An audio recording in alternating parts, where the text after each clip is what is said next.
Preface. For too long, the issue of self-deception has been the realm of deep-thinking philosophers, academics, and scholars working on the central questions of the human sciences. The public remains generally unaware of the issue. That would be fine, except that self-deception is so pervasive that it touches every aspect of life. Touches is perhaps too gentle a word to describe its influence. Self-deception actually determines one's experience in every aspect of life. The extent to which it does that, and in particular the extent to which it determines the nature of one's influence on and experience of others, is the subject of this book. To give you an idea of what's at stake, consider the following analogy. An infant is learning how to crawl. She begins by pushing herself backward around the house. Backing herself around, she gets lodged beneath the furniture. There she thrashes about, crying and banging her little head against the sides and undersides of the pieces. She is stuck and hates it, so she does the only thing she can think of to get herself out. She pushes even harder, which only worsens her problem. She's more stuck than ever. If this infant could talk, she would blame the furniture for her troubles. After all, she is doing everything she can think of. The problem couldn't be hers. But of course the problem is hers, even though she can't see it. While it's true that she's doing everything she can think of, the problem is precisely that she can't see how she's the problem. Having the problem she has, nothing she can think of will be a solution. Self-deception is like this. It blinds us to the true causes of problems, and once we're blind, all the solutions we can think of will actually make matters worse. Whether at work or at home, self-deception obscures the truth about ourselves, corrupts our view of others and our circumstances, and inhibits our ability to make wise and helpful decisions. To the extent that we are self-deceived, both our happiness and our leadership are undermined at every turn, and not because of the furniture. We have written this book to educate people about a solution to this most central of problems. Our experience in teaching about self-deception and its solution is that people find this knowledge liberating.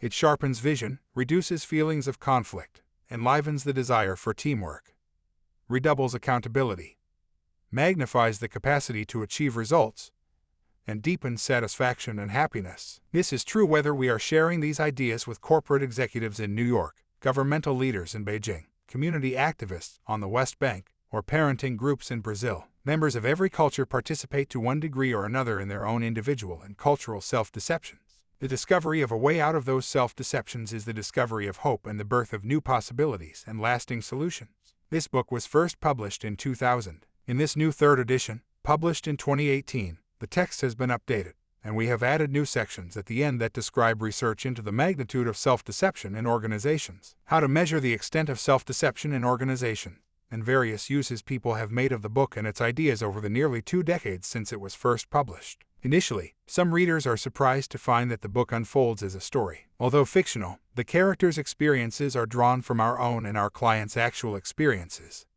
So the story rings true, and most readers tell us that they see themselves in it. Because of this, the book delivers not just conceptual but also practical understanding of the problem of self-deception and its solution. The resulting impact has made Leadership and Self-Deception one of the best-selling leadership books of all time. The book's sequel, The Anatomy of Peace, originally published in 2006, builds on both the story and the ideas developed in Leadership and Self-Deception. It has occupied the #1 position on the bestseller list in the categories of war and peace and conflict resolution for over a decade. Our most recent bestseller, The Outward Mindset, shows how organizations can successfully implement the ideas first introduced in Leadership and Self-Deception. Individually and together, these books help readers to see their work lives and home situations in entirely new ways and to discover practical and powerful solutions to problems they were sure were someone else's. We couldn't have foreseen what would happen with Leadership and Self-Deception. Few people had ever heard of the Arbinger Institute when the book was first published, and our choice to publish in the name of the company bucked industry norms. But the book blazed a trail. It is now an enduring classic with a message as important and relevant as ever. We are confident that this introduction to the self-deception problem and solution will give you new and helpful leverage both personally and professionally. Leverage to see yourself, others, and your challenges differently,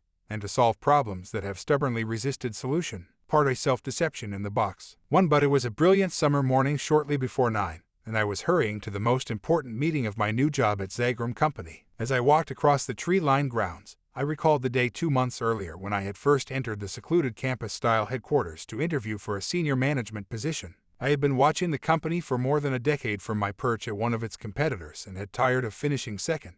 After 8 interviews and 3 weeks spent doubting myself and waiting for news, I was hired to lead one of Zagram's product lines. Now, 4 weeks later, I was about to be introduced to a senior management ritual peculiar to Zagram.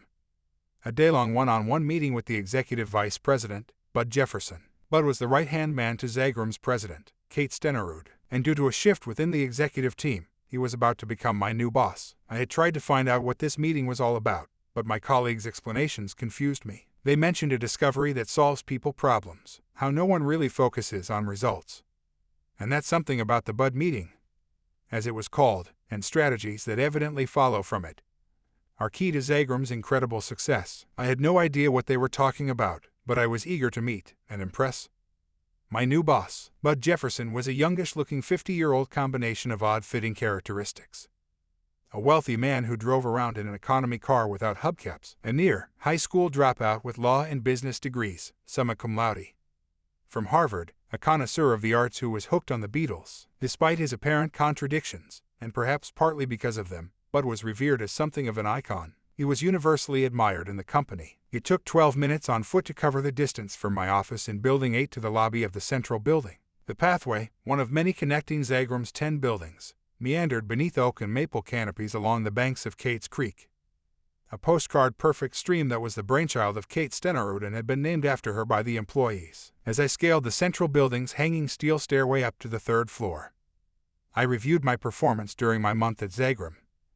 I was always among the earliest to arrive and latest to leave. I felt that I was focused and didn't let outside matters interfere with my objectives. Although my wife often complained about it, I was making a point to outwork and outshine every coworker who might compete for promotions in the coming years. I nodded to myself in satisfaction. I had nothing to be ashamed of. I was ready to meet Bud Jefferson. Arriving in the main lobby of the 3rd floor, I was greeted by Bud's secretary. "Maria, you must be Tom Callum," she said with enthusiasm. "Yes, thank you. I have an appointment with Bud for 9 o'clock, I said. "Of course. Bud asked me to have you wait for him in the Eastview room. He should be with you in about 5 minutes. Maria escorted me down the hall and into a large conference room. I went to the long bank of windows and admired the views of the campus between the leaves of the green Connecticut woods. A minute or so later, there was a brisk knock on the door, and in walked Bud. "Hello, Tom. Thanks for coming," he said with a big smile as he offered his hand. "Please, sit down. Can I get you something to drink? Coffee, juice?" "No, thank you," I replied. "I've had plenty already this morning." I settled in the black leather chair nearest me, my back to the window, and waited for Bud as he poured himself some water in the serving area in the corner. He walked back with his water, bringing the pitcher and an extra glass with him. He set them on the table between us. "Sometimes things can get pretty hot in here. We have a lot to do this morning. Please feel free whenever you'd like." "Thanks," I stammered. I was grateful for the gesture but more unsure than ever what this was all about. "Tom," said Bud abruptly, "I've asked you to come today for one reason."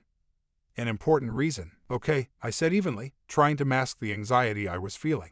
"You have a problem you're going to have to solve if you're going to make it at Zagram." I felt as if I'd been kicked in the stomach. I groped for some appropriate word or sound, but my mind was racing and words failed me. I was immediately conscious of the pounding of my heart and the sensation of blood draining from my face. As successful as I had been in my career, one of my hidden weaknesses was that I was too easily knocked off balance. I had learned to compensate by training the muscles in my face and eyes to relax so that no sudden twitch would betray my alarm. And now, it was as if my face instinctively knew that it had to detach itself from my heart or I would be found out to be the same cowering 3rd grader who broke into an anxious sweat, hoping for a well-done sticker every time Mrs. Lee passed back the homework. Finally I managed to say, "A problem." "What do you mean?" "Do you really want to know?" asked Bud. "I'm not sure. I guess I need to, from the sound of it." "Yes," Bud agreed, "you do." "To a problem you have a problem," Bud continued. "The people at work know it, your wife knows it, your mother-in-law knows it. I'll bet even your neighbors know it." Despite the digs, he was smiling warmly. "The problem is that you don't know it." I was taken aback. How could I know I had a problem if I didn't even know what the problem was? "I'm afraid I don't know what you mean," I said, trying to exhibit calm. Bud nodded. "Consider a few experiences," he said. "For example, think of times when you've known that your wife needed the car next and you noticed that it was almost out of fuel. Have you ever taken it home anyway, telling yourself that she could fill it just as easily as you?" I thought about it for a moment. "I suppose I've done that. Yes, but so what?" I wondered. "Or have you ever promised to spend time with the kids but backed out at the last minute because something more appealing came up?" My mind turned to my boy, Todd. It was true that I avoided doing much with him anymore. I didn't think that was entirely my fault, however. "Or, under similar circumstances," he went on, "have you ever taken the kids where they wanted to go but made them feel guilty about it?" "Yeah, but at least I took them," I said to myself. "Doesn't that count for something?" "Or how about this one? Have you ever parked in a handicapped-only parking zone and then faked a limp so that people wouldn't think you were a jerk? Absolutely not, I said in defense. No? Well, have you ever parked where you shouldn't and then sprinted from the car with such purpose that observers would think you just had to park there? I fidgeted uncomfortably. Maybe. Or have you ever let a coworker do something that you knew would get him into trouble when you easily could have warned or stopped him? I didn't say anything. And speaking of the workplace, he continued, have you ever kept some important information to yourself, even when you knew a colleague would really be helped by it? I had to admit, I had done that. Or are you sometimes disdainful toward the people around you? Do you ever scold them for their laziness or incompetence? For example, I don't know if I scold them, I said weakly. So what do you do when you think others are incompetent? Bud asked. I shrugged. I guess I try to get them to change in other ways. So do you indulge people with kindness and other soft stuff you can think of in order to get them to do what you want, even though you still feel scornful toward them? I didn't think that was fair. Actually, I think I try pretty hard to treat people right, I countered. Bud paused for a moment. I'm sure you do, Tom, he said. But let me ask you a question. How do you feel when you're treating them right, as you say? Are you still feeling that they're a problem? I'm not sure I know what you mean, I replied. What I mean is, do you feel that you have to put up with people? That you have to work pretty hard to succeed as a manager when you're stuck with some of the people you're stuck with? Stuck? I asked, stalling for time. The truth was, I understood what Bud was saying, but I disagreed with what I thought he was implying. I was trying frantically to find an acceptable way to defend myself. I suppose it's true that I think some people are lazy and incompetent, I finally replied. Are you saying I'm wrong about that? That no one is lazy and incompetent? My inflection on no one was too strong, and I cursed myself for letting my frustration show. Bud shook his head. Not at all. Some people are lazy, and I, for one, am incompetent at a whole bunch of things. He paused for a moment. So what do you do when you're confronted with someone you believe is lazy or incompetent? I thought about it. That depends. I'm pretty direct with some people, but with others that doesn't work very well, so I try to get them going in other ways. Some I try to encourage, and others I feel like I have to outsmart or outmaneuver. But I've learned to keep my smile most of the time, and that seems to help. I think I do a pretty good job with people, actually. Bud nodded. I understand. But when we're finished, I think you may feel differently. The comment unsettled me. What's wrong with treating people well? I protested.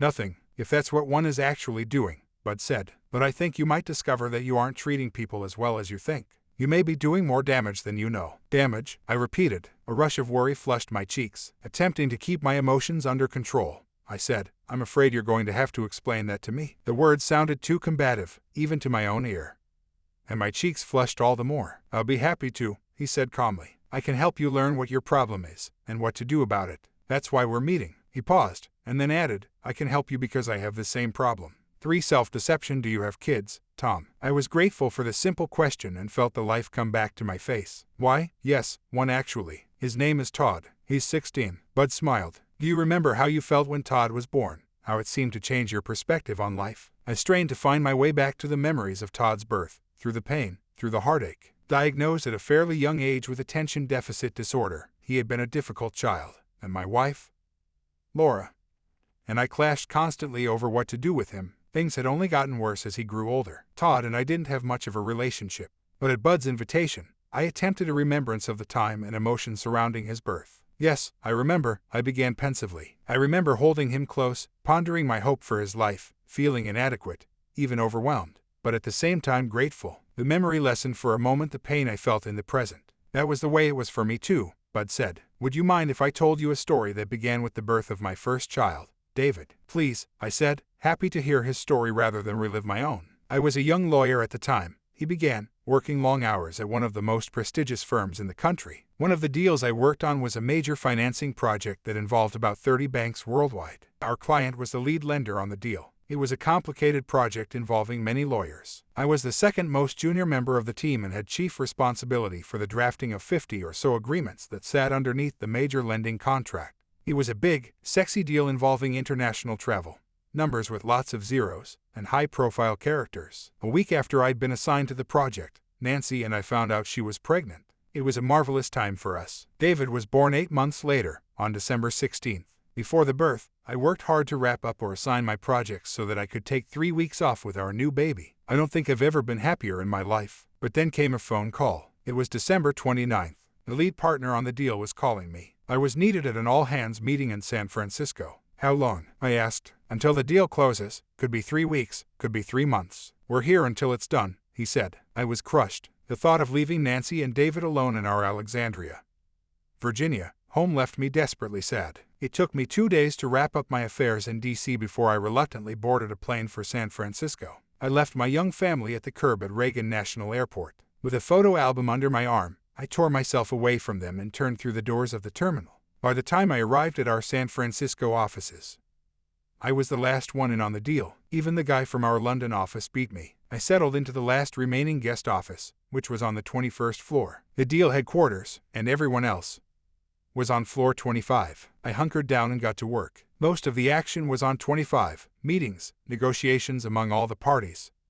everything. But I was alone on 21, alone with my work and my photo album, which sat open on my desk. I worked from 6 a.m. till after midnight every day. 3 times a day I would go down to the deli in the lobby and purchase a bagel, a sandwich, or a salad. Then I'd go back up to 21 and eat while poring over the documents. If you had asked me at the time what my objective was, I would have told you that I was drafting the best possible documents to protect our client and close the deal, or something to that effect. But you should know a couple of other things about my experience in San Francisco. All of the negotiations that were central to the documents I was working on were happening on the 25th floor. These 25th floor negotiations should have been very important to me because every change to the deal had to be accounted for in all the documents I was drafting.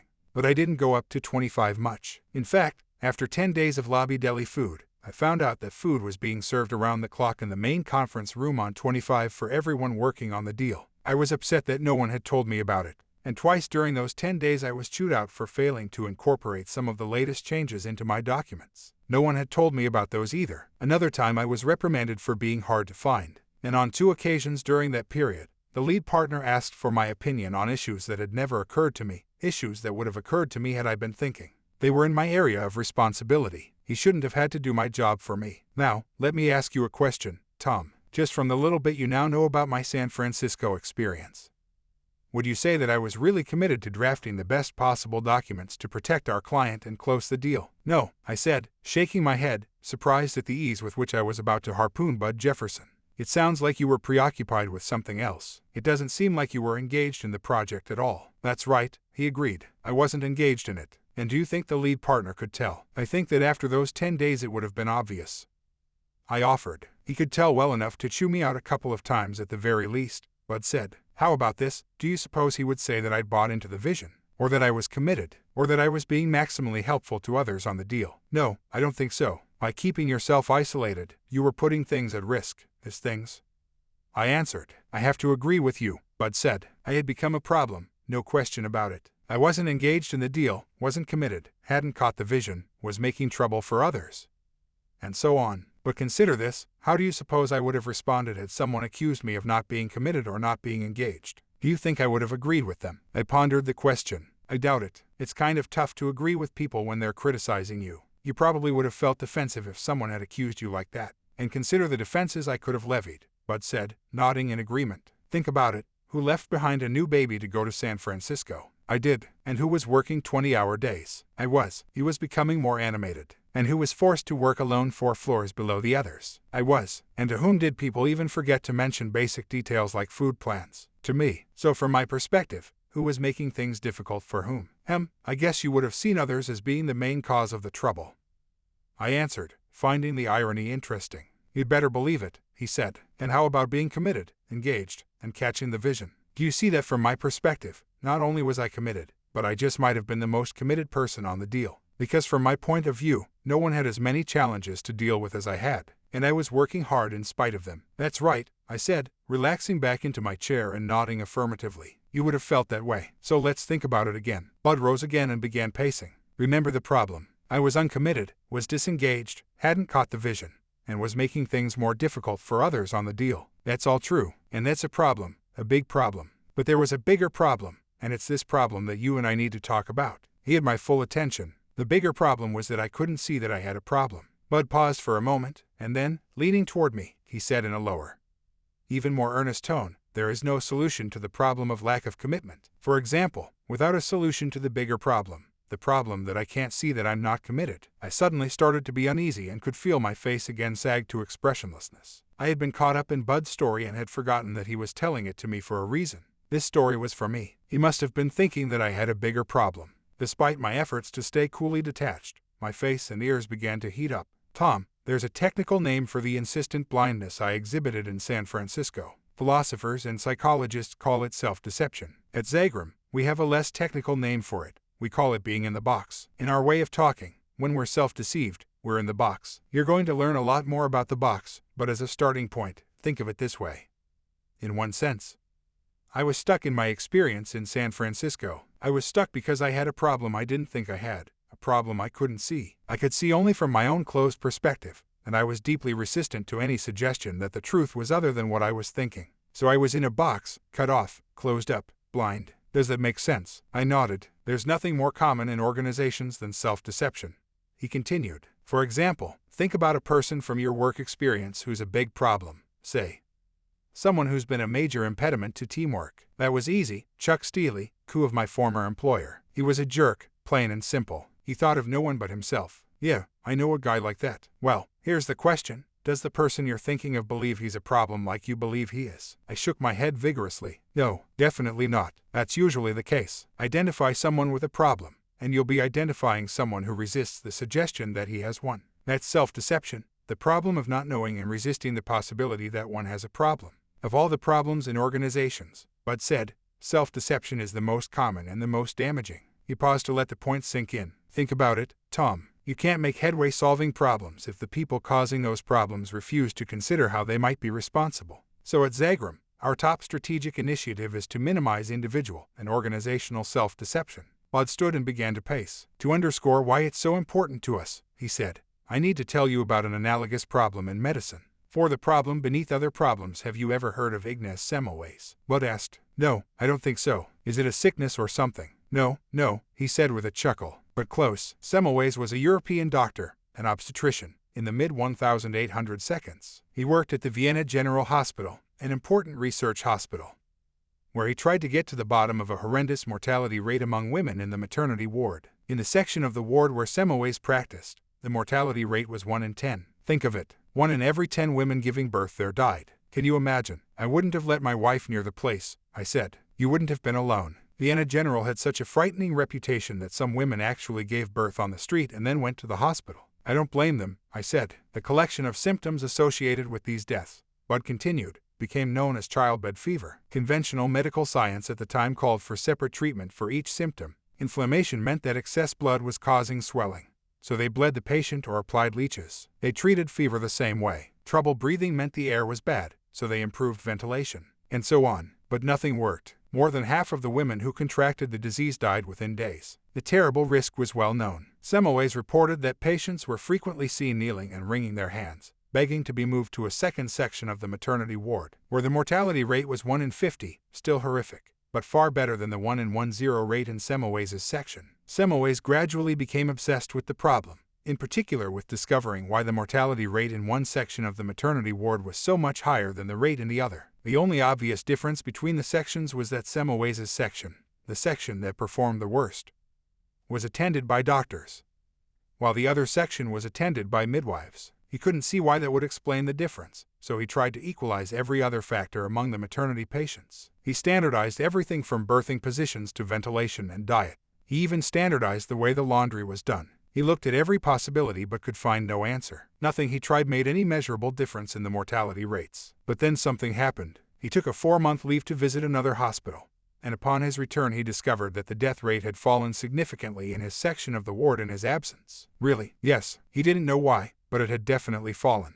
He dug in to find the reason. Gradually, his inquiry led him to think about the possible significance of research done by the doctors on cadavers. Cadavers, yes. Remember, Vienna General was a teaching and research hospital. Many of the doctors split their time between research on cadavers and treatment of live patients. They hadn't seen any problem with that practice because there was as yet no understanding of germs. All they knew were symptoms. And in examining his own work practices compared with the practices of those who had worked for him in his absence, Semmelweis discovered that the only significant difference was that he, Semmelweis, spent far more time doing research on the cadavers. From these observations, he developed a theory of childbed fever, a theory that became the precursor to germ theory. He concluded that particles from cadavers and other diseased patients were being transmitted to healthy patients on the hands of the physicians. So he immediately instituted a policy requiring physicians to wash their hands thoroughly in a chlorine and lime solution before examining any patient. And you know what happened? I shook my head. What? The death rate immediately fell to 1 in 100. So he was right, I said, almost under my breath. The doctors were the carriers. Yes. In fact, Semmelweis once sadly remarked, only God knows the number of patients who went prematurely to their graves because of me. Imagine living with that. The doctors were doing the best they knew how, but they were carrying a disease they knew nothing about. It caused a multitude of debilitating symptoms, all of which could be prevented by a single act once the common cause of the symptoms was discovered. What was later identified as a germ. Bud stopped. He put his hands on the table and leaned toward me. There is a similar germ that is spread in organizations. A germ we all carry to one extent or another. A germ that kills leadership effectiveness and teamwork. A germ that causes a multitude of people problems. A germ that can be isolated and neutralized. What is it? I asked. Just what we've been talking about, Bud replied. Self-deception, the box. Or, more precisely, self-deception is the disease. What we're going to learn about is the germ that causes it. And what I'm suggesting, Tom, is that, like the discovery of the cause of childbed fever, the discovery of the cause of self-deception amounts to the revelation of a sort of unifying theory, an explanation that shows how the apparently disparate collection of symptoms we call people problems, from problems in leadership to problems in motivation and everything in between, are all caused by the same thing. With this knowledge, people problems can be solved with an efficiency that has never been possible before. There is a clear way to attack and solve them, not one by one but in one disciplined stroke. That's a bold claim, I said. Indeed, Bud responded, but I don't intend for you to take my word for it. I'm going to attempt to help you discover it for yourself. We need you to understand it because you need to make sure the strategies that follow from it are implemented in your division. Okay, I said. To begin with, he said, I think you might be interested to know how I failed at this when I first joined Zagram.